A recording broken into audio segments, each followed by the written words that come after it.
नमस्ते प्यारे बच्चों, कैसे हैं आप सब।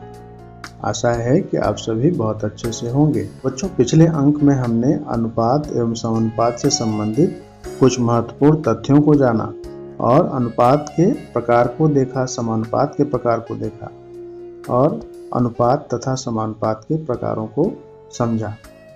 तो आइए उन्हीं तथ्यों पर आधारित कुछ महत्वपूर्ण प्रश्नों को देखते हैं जो आपके प्रतियोगी परीक्षाओं में पिछले वर्षों में आए हुए प्रश्न हैं और आगामी प्रतियोगी परीक्षाओं के लिए बहुत ही महत्वपूर्ण है। तो बच्चों, पहला प्रश्न जो है वो इस प्रकार से है, किसी समानुपात के प्रथम 3 पद क्रमशः 3, 5 और 21 हैं, तो चतुर्थ पद ज्ञात कीजिए। और यह प्रश्न आपका राष्ट्रीय आय एवं योग्यता आधारित छात्रवृत्ति परीक्षा 2017 का प्रश्न है जो प्रश्न पत्र में आया हुआ था।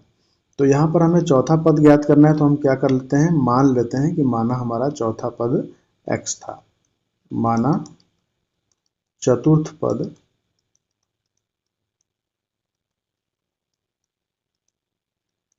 बराबर x।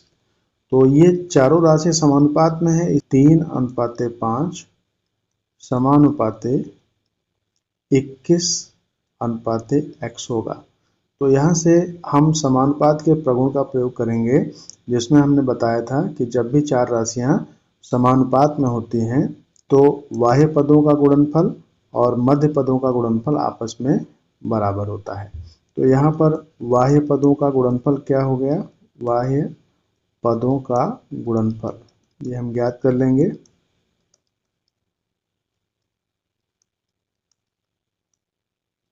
बाह्य पदों का गुणनफल ये हमें प्राप्त हो जाएगा 3 × x यानी कि 3x।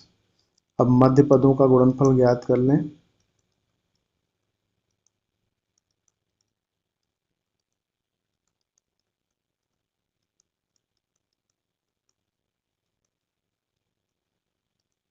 मध्य पदों का गुणनफल हो जाएगा 5 × 21। ठीक है, इसलिए इन दोनों को हम बराबर कर देंगे क्योंकि ये समानुपात में है।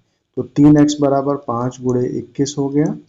तो x बराबर क्या हो जाएगा, 5 × 21 और बटे में 3। तो इसे सरल कर लेंगे, 3 सते 21 और 5 सते 35, यानी वो चतुर्थ राशि जो थी, चतुर्थ पद क्या था, 35 के बराबर था। अगला प्रश्न है बच्चों, 3600 रुपए को 1, 2 और 3 के अनुपात में बांटिए। तो जब भी ऐसा प्रश्न आता है तो हम क्या करते हैं, इन अनुपातों का अनुपाती योग प्राप्त करते हैं। तो यहाँ जो है अनुपाती योग क्या हो जाएगा, वो इन तीनों अनुपातों के योगफल के बराबर हो जाएगा, यानी 1 + 2 + 3। तो तीनों को जोड़ने पर क्या मिल जाएगा, 6 आ जाएगा। इसलिए पहला भाग, प्रथम भाग जो है वो हो जाएगा 1/6 × 3600। तो 3600 को 6 से काटेंगे तो क्या मिल जाएगा, 600 रुपये प्राप्त हो जाएगा। इसी प्रकार द्वितीय भाग आप प्राप्त कर लेंगे। दूसरा भाग जो है वो क्या हो जाएगा, अब हम यहाँ 1/6 के बजाय 2/6 लिखेंगे क्योंकि दूसरे का अनुपात कितना है, 2 है। तो यहाँ 2/6 × 3600, 3600 को काट देंगे 6 से, 6 बार में कटेगा, 600 यहाँ प्राप्त हो जाएगा। ठीक है, और 600 × 2 यानी कि 1200 रुपये। इसी प्रकार से तृतीय भाग जो प्राप्त हो जाएगा वो क्या हो जाएगा, वो हो जाएगा 3/6, 3/6 × 3600। इसे सरल कर लेंगे, 600 × 3, तो 600 × 3 कितने हो जाएंगे, 1800 रुपये। तो इस प्रकार 3600 को हमने 3 अनुपात में बांट दिया, 1 और 2 और 3 के अनुपात में। तो पहला भाग मिला 600 रुपये, दूसरा मिला 1200 और तीसरा क्या मिला, 1800 रुपये। तो यही आपका अभीष्ट उत्तर हो जाएगा। तीसरा प्रश्न बच्चों दिया गया है कि x तथा y की आय में 2 और 3 का अनुपात है। यदि x की आय 15,000 रुपये है तो y की आय क्या होगी। ये प्रश्न बच्चों राष्ट्रीय आय एवं योग्यता आधारित छात्रवृत्ति परीक्षा 2021 का प्रश्न है।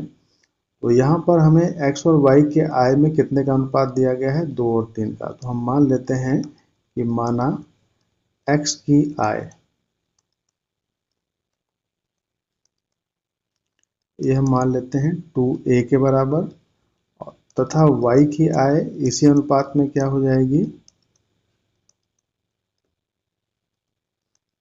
y की आय हो जाएगी 3a के बराबर। ठीक है, और यहाँ x की आय दिया हुआ है 15,000 रुपये। ठीक है, इसलिए जो 2a हमने लिया है वो किसके बराबर हो जाएगी, ये 15,000 के बराबर हो जाएगी। तो यहाँ से a का मान प्राप्त कर लेंगे 15,000 बटे 2, यानी कि 7,500 रुपये।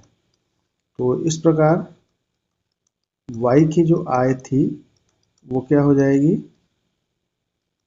y की आय 3a यानी 3 गुणे 7,500, इसका गुणा कर लेंगे तो कितना आ जाएगा, ये आ जाएगा 22,500 रुपये।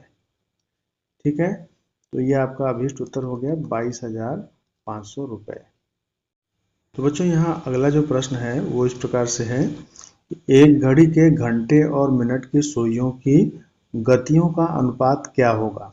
और ये भी 2021 में राष्ट्रीय आय एवं योग्यता आधारित छात्रवृत्ति परीक्षा के प्रश्न पत्र में पूछा हुआ प्रश्न है।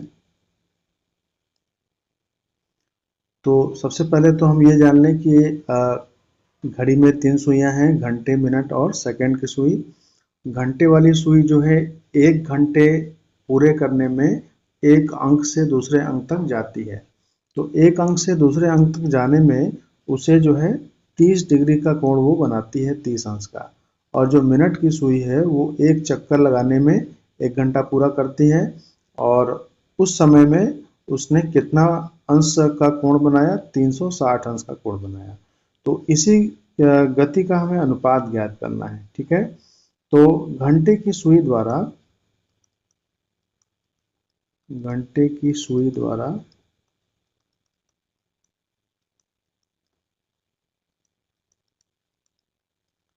एक घंटे में अंतरित कोण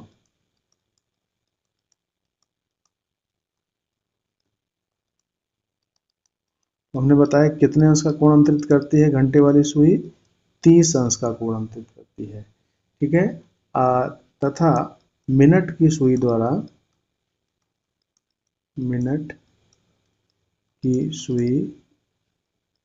द्वारा 1 घंटे में अंतरित कोण ये हो जाएगा 360 अंश।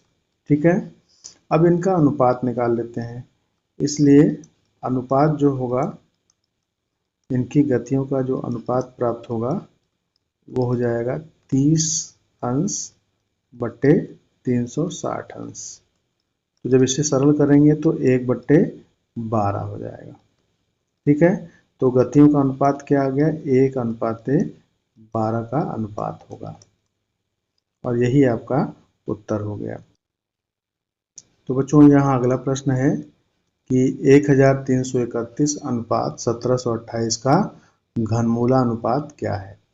तो घनमूलानुपात कैसे निकालते हैं, इन अनुपातों के घनमूलों में जो अनुपात होगा वही इस अनुपात का घनमूलानुपात प्राप्त हो जाएगा। तो सबसे पहले 1331 जो है ये किस संख्या का घन होता है। तो बच्चों 1331 जो होता है वो 11 का घन होता है, और जब इसका हम घनमूल ज्ञात करेंगे तो घनमूल 11 प्राप्त हो जाएगा। इसी प्रकार से 1728 जो है वो आपका 12 का घन होता है। ठीक है, तो जब इसका हम घनमूल प्राप्त करेंगे तो क्या प्राप्त हो जाएगा, 12 प्राप्त हो जाएगा। अब 1331 और 1728 के घनमूलों का अनुपात हमें ज्ञात करना है, उसी को ही हम घनमूलानुपात कहते हैं। तो यहाँ आपने देख लिया कि 1331 का घनमूल क्या प्राप्त होता है, 11, और 1728 का घनमूल जो होता है वो 12 प्राप्त होता है। और जब इनका अनुपात निकालेंगे तो क्या हो जाएगा, 11/12। तो यहाँ घनमूलानुपात क्या आ गया, 11/12। अगला प्रश्न है बच्चों, 3 संख्याएं हैं जो 3, 2 और 5 के अनुपात में हैं। तो उनके वर्गों का योग दिया हुआ यहाँ पर 1862 है, तो इन संख्याओं में सबसे छोटी संख्या आपको ज्ञात करनी है। तो 3 संख्याएं इसी अनुपात में हम मान लेंगे कि माना पहली संख्या, दूसरी संख्या और तीसरी संख्या। तो पहली संख्या को हमने मान लिया 3x, ठीक है, दिया हुआ प्रश्न में अनुपात। दूसरी संख्या को हम मान लेते हैं 2x और तीसरी संख्या को 5x। जो अनुपात दिया गया था उसी अनुपात में हमने मान लिया। और यहाँ पे जो लाइन दी गई इसका मतलब क्या है, उनके वर्गों का योग। तो पहले वर्ग करें इनका, इनके वर्ग ये हो जाएंगे, ठीक है, इनके वर्ग हमने कर लिए। और उनका योगफल, तो इनका योगफल भी कर लेंगे। और ये योगफल किसके बराबर हो जाएगा, 1862 के बराबर है। तो सबसे छोटी संख्या हमको ज्ञात करनी है। तो अब इनके वर्ग हम कर लें, 3x का स्क्वायर 9x स्क्वायर और 2x का स्क्वायर हो जाएगा 4x स्क्वायर और इसी प्रकार से 5x का स्क्वायर हो जाएगा 25x स्क्वायर और इसका मान दिया गया है 1862। इनका योगफल कर लें, 5 और 4 9, 9 9 18 और 2 और 1 3, 38x स्क्वायर बराबर 1862।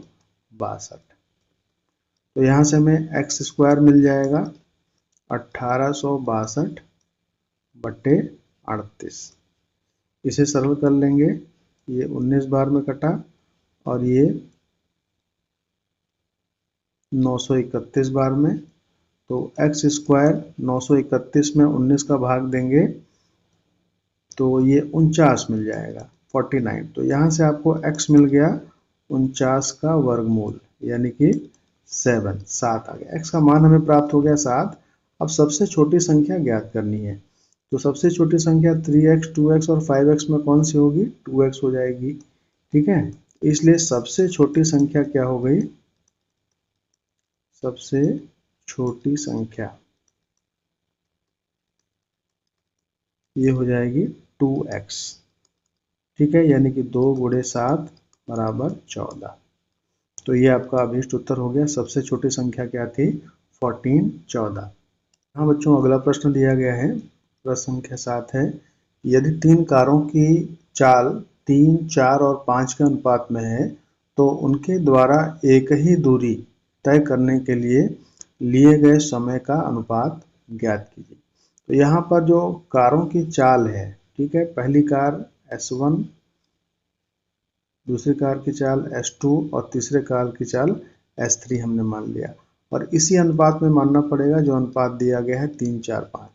तो पहले वाले का 3a या 3x ले सकते हैं, दूसरे वाले का 4a ले लिया हमने और तीसरे वाले का 5a ले लिया। ये हमने मान लिया है, ठीक है। अब उनके द्वारा एक ही दूरी, यानी कि दूरी जो है फिक्स है, तो दूरी सब में हम क्या ले लेंगे, d ले लेंगे। और उनके समयों का अनुपात ज्ञात करना है।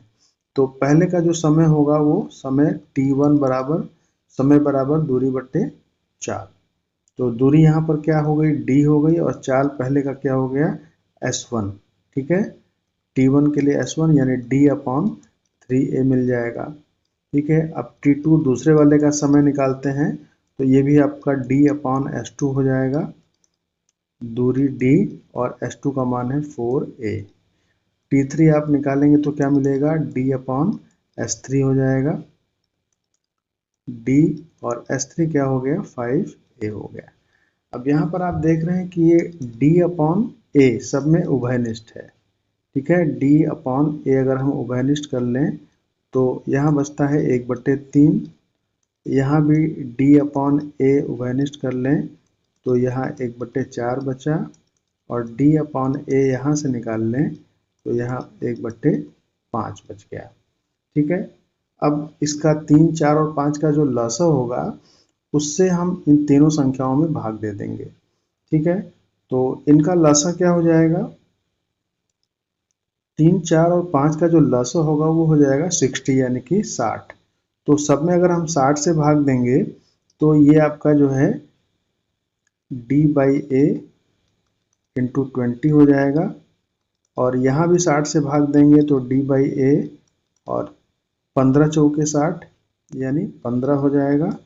और यहाँ भी 60 से भाग देंगे तो 60/5 यानी कि 12, ठीक है। तो 20, 15 और 12 का अनुपात है। तो इस प्रकार से जो उनके समय हैं T1, T2 और T3, इनमें कितने का अनुपात है? 20:15:12। तो यही आपका अभिष्ट उत्तर हो गया। उनके जो समयों का अनुपात है वो 20, 15 और 12 है। अगला प्रश्न है इस प्रकार से है बच्चों कि यदि मोहन 5 दिन में किसी काम का 1/4 भाग कर सकता है तो वह पूरा काम कितने दिन में करेगा? तो ये हम मान लेते हैं कि माना वह पूरा काम x दिन में करेगा। अब हमें इसी x का मान ज्ञात करना है, ठीक है, कितने दिन में करेगा। तो यहाँ पर अनुपात देखिए क्या हो रहा है कि पहले अगर हम 5 दिन लेते हैं, 5 का अनुपात हमने x से किया और इसका जो अनुपात होगा, समानुपात होगा, किससे होगा? वो 1/4 समानुपात 1 यानी कि पूरा काम। तो अब ये समानुपात में होंगे तो यहाँ पर बाह्य पदों का गुणनफल बराबर मध्य पदों का गुणनफल करना पड़ेगा। तो बाह्य पदों का गुणनफल क्या हो जाएगा?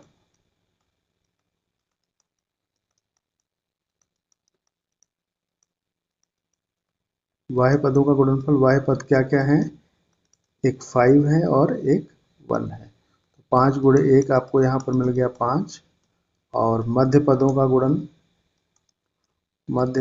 का गुणनफल ये आ जाएगा x गुणे 1/4 यानी कि x/4, ठीक है। तो यहाँ दोनों को हम बराबर कर देंगे यानी 5 = x/4, ठीक है। अब तिर्यक गुणा कर लीजिए बटे 1 करके, तो x बराबर क्या आ गया? 5 गुणे 4 यानी 5 चौके 20 दिन, ठीक है। तो इस प्रकार आपने ज्ञात कर लिया कि मोहन जो है अपना पूरा काम कितने दिनों में समाप्त करेगा? 20 दिनों में समाप्त कर लेगा। तो बच्चों इस प्रकार से ये कुछ अनुपात एवं समानुपात पर आधारित महत्वपूर्ण प्रश्न थे और इसी प्रकार के प्रश्न आपकी प्रतियोगी परीक्षाओं में अक्सर पूछे जाते हैं। तो आशा है कि आज बताए गए सभी प्रश्न आपको अच्छे से भली भांति समझ में आए होंगे। इनका आप अभ्यास जरूर करें और जो भी आपको समस्याएं आती हैं वो कमेंट में ज़रूर बताएं। मिलते हैं अगले वीडियो में। धन्यवाद।